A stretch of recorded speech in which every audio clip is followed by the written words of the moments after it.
Hello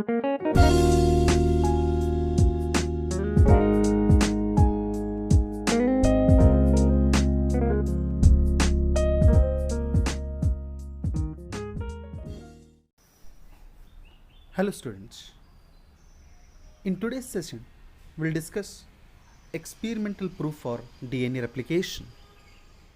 In the last session we discussed mechanism of DNA replication or semi-conservative method of DNA replication, and you already know that at the time of replication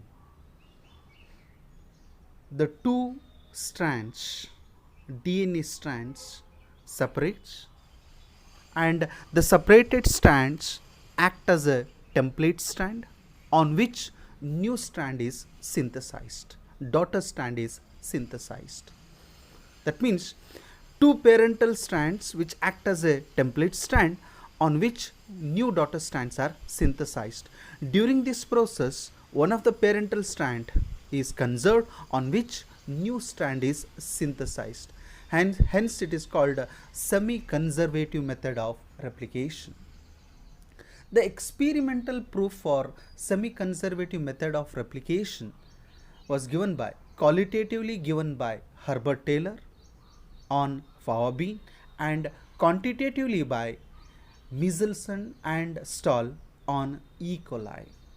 So in today's session we'll discuss Michelson and Stahl experiment. So Michelson and Stahl gave experimental proof for a semi-conservative method of DNA replication in E. coli in the year 1958. In the year 1958, they used a heavy isotope of nitrogen, that is N15, and easily heavy isotope can be separated from the normal DNA based on density gradient centrifugation. Molecules sediment based on their density.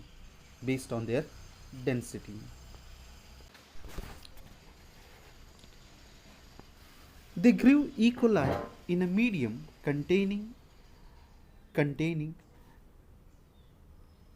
ammonium chloride, N15 ammonium chloride. Already I told you, N15 is a heavy isotope of nitrogen. For many generations they grew. So that N15 got incorporated into newly synthesized DNA. This heavy DNA can be differentiated from normal DNA by centrifugation in a cesium chloride density gradient. Then they transferred E. coli cells in a medium with a normal N14 ammonium chloride, and they took samples at various times. And you already know that E. coli cells divides every 20 minutes. So first generation is completed after 20 minutes, second generation is completed after 40 minutes. For every 20 minutes the isolated DNA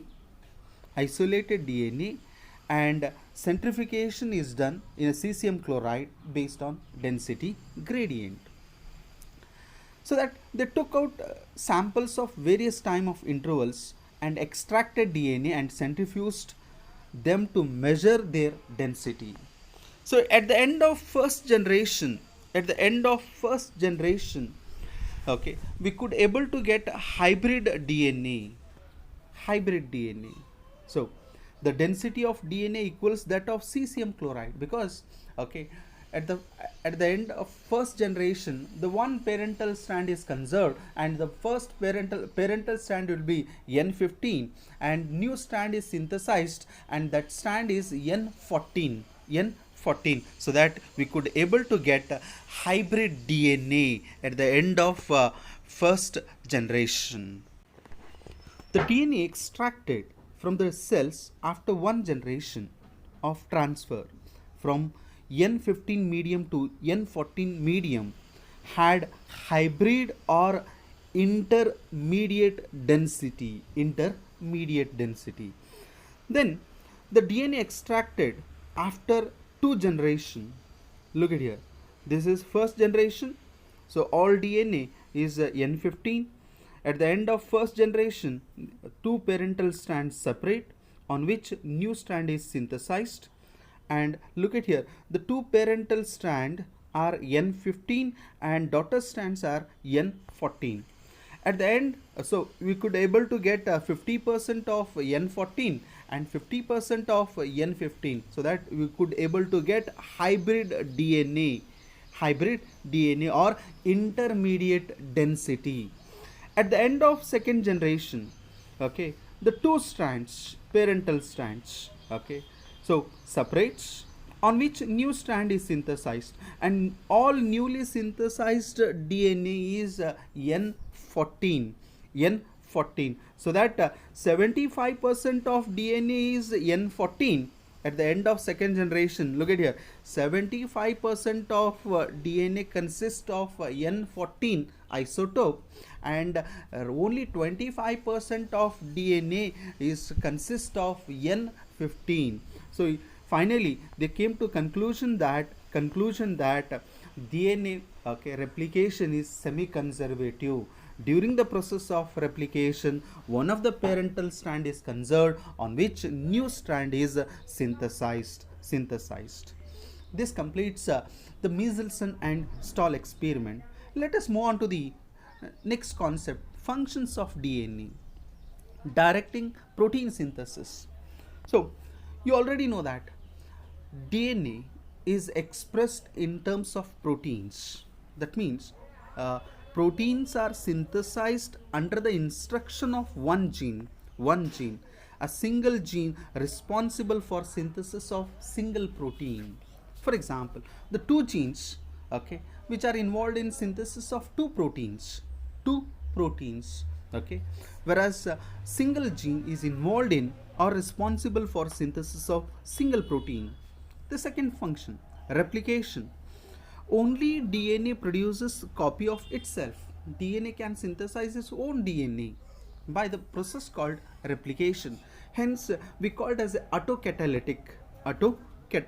Why catalytic? Enzymes, set of enzymes are involved in synthesis of DNA. Hence, it is called autocatalytic.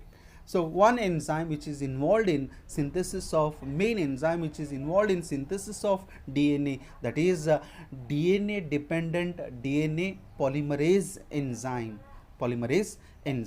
Hence replication is autocatalytic.